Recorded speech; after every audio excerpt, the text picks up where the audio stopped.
Bien, pues ya estamos de regreso. Qué bueno que sigue con nosotros. Y ahora vamos a hablar de un tema muy interesante. ¿Usted se ha sentido deprimido, se ha sentido triste? A veces se levanta, no tiene ganas de ir a trabajar o se siente desanimado. Tal vez está pasando por una depresión que podría confundirse con una tristeza. Todos estos trastornos de la vida moderna los vamos a platicar con la psicoanalista Melba Molina Reyes, que nos acompaña el día de hoy, para ayudarnos a detectar cuáles son las señales de atención que tenemos que tener cuidado. Y bueno, pues para ello nos acompaña aquí Melba. ¿Cómo estás? Bien, Carla, muchas gracias. Bueno, Melba, pues me gustaría mucho que le platicáramos a la gente qué es la depresión, cuál es su diferencia con la tristeza. La tristeza es un afecto que todos tenemos. La diferencia de la depresión es que nos pasamos mucho tiempo sintiéndonos desilusionados, poco motivados, angustiados, ansiosos, pensando en muchas cosas a las cuales no les vamos a encontrar una solución rápida. Y la insistencia de estos estados es lo que constituyen o lo que se llama una depresión. Ahora, Melba, habrá gente que tal vez se pueda sentir triste por algún motivo, algún despido, alguna ruptura sentimental, problemas económicos. ¿Cuándo es cuando tenemos que poner especial atención en ciertos síntomas que nos indiquen que ya estamos cayendo en una depresión y que tenemos que ir al psicólogo? Una persona que está bien va a tener dificultades y en menor o mayor tiempo va a salir adelante. Una gente que no tiene capacidad de elaborar un duelo se va a sentir muy mal mucho tiempo por lo mismo y no va a lograr como digerirlo.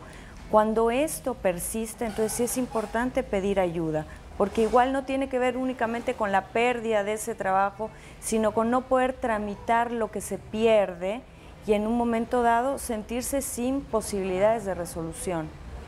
Eso serían, digamos, una tristeza prolongada, es señal de alerta. Exactamente.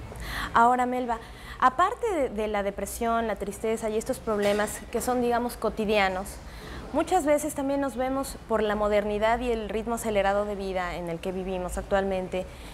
Nos sentimos a veces angustiados o algunas personas presentan ansiedad y tampoco saben qué están pasando.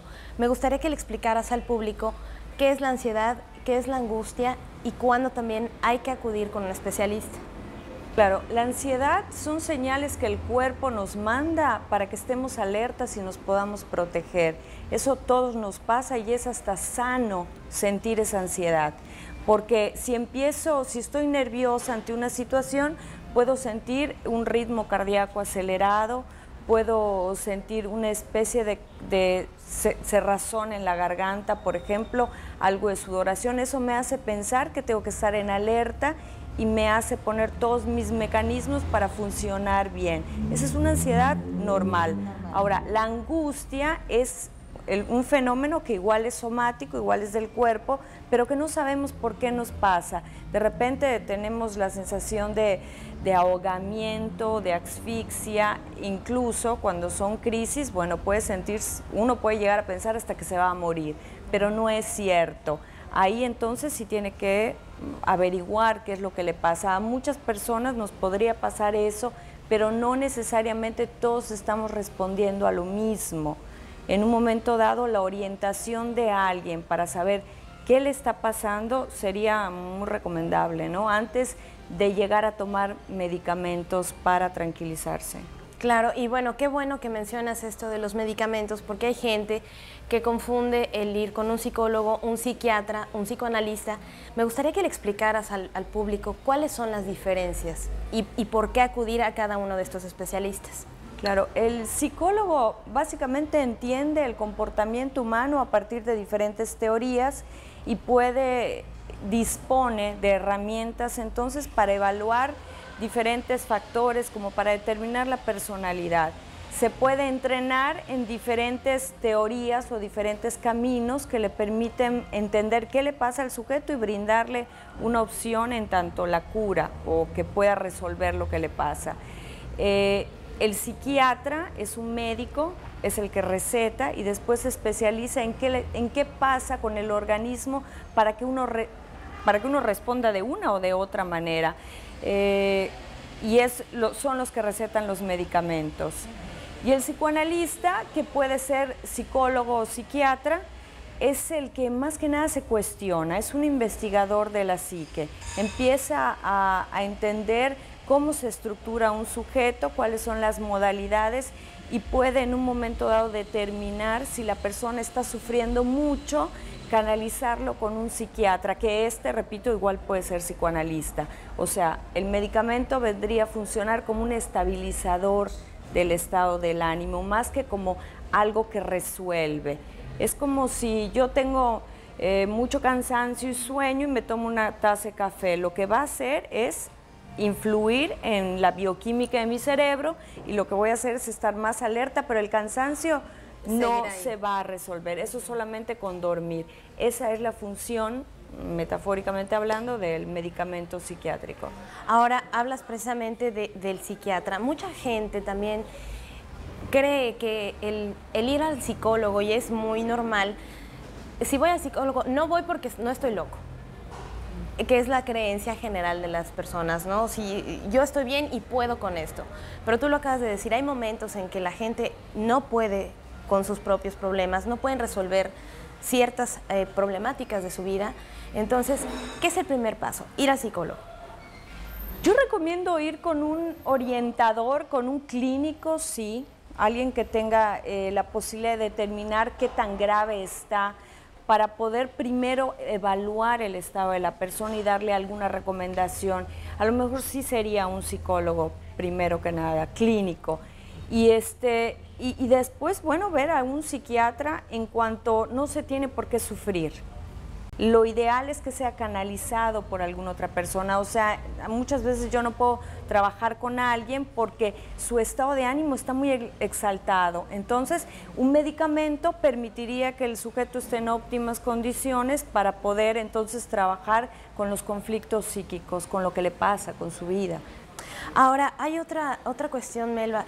Regularmente podemos tener algún compañero de trabajo, algún amigo, algún conocido que regularmente podemos nombrar como está neurótico, y se nos hace muy fácil el término está neurótico. ¿Cuál es la definición como tal de neurosis y cuáles serían los síntomas? Bueno, el concepto de neurosis ha variado muchísimo y a veces se utiliza como, y de igual manera que decir está histérico, ¿no?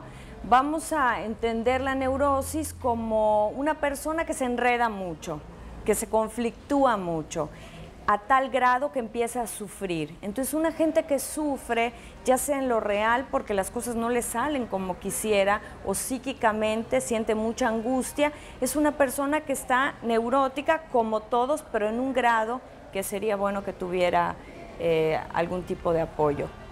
Bien, entonces digamos que envuelve todos estos comportamientos y preocupaciones, y también hay que acudir con un especialista para que nos valore y nos diga cuál es el paso a seguir. Yo diría que un buen indicador para saber si se necesita ayuda es que mis niveles de angustia se incrementan y mi capacidad para experimentar placer disminuye.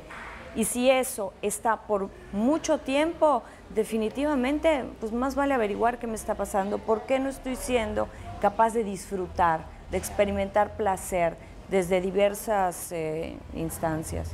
Ahora, si a esto también le sumamos el factor alcohol, el factor drogas, todo esto, bueno, los problemas obviamente aumentarán, ¿no? Claro, porque inconscientemente esto es un intento muchas veces de apalear la angustia, y lo que hace es exacerbarla, porque después de una buena cruda, pues vienen los mismos problemas de siempre, ¿no? Es lo que mencionabas con el medicamento, finalmente el problema consiste y sigue ahí. Exacto, pero el medicamento sí te va a quitar la ansiedad y te va a permitir funcionar, el alcohol no, porque va a distorsionar tu percepción de la realidad. Melba, por último, me gustaría que le comentaras al público cuáles son, qué podemos hacer en el caso de que nosotros, ya sea que nos detectemos a nosotros mismos o que detectemos a una persona más que está sufriendo. ¿Cuál es la recomendación que les dejas? Mi recomendación es que acudan a un profesional, a un psicólogo o a un psiquiatra, que alguien les recomiende, que ustedes sientan que le tienen confianza para poder escuchar también sus recomendaciones, que les digan que les expliquen cuál es su manera de trabajar y por qué, porque creo que eso nos acerca más al conocimiento de lo que somos nosotros mismos y no nos deja tanto como a la idea del que el otro sabe porque es un profesional. Me parece que es interesante el que nosotros mismos vayamos teniendo las herramientas para autodirigirnos en otros momentos. Muy bien, Melba, ¿dónde te puede localizar la gente en caso de que quisiera hacerte alguna consulta? Mi consultorio, el teléfono es 926-1660 y mi correo es sicmolina@gmail.com. Muy bien, Melba. Pues muchísimas gracias y nosotros vamos a un corte comercial. Yo le recuerdo nuestro correo electrónico que es expresionescanal6@hotmail para seguir recibiendo sus correos. Muchísimas gracias y vamos a un corte comercial.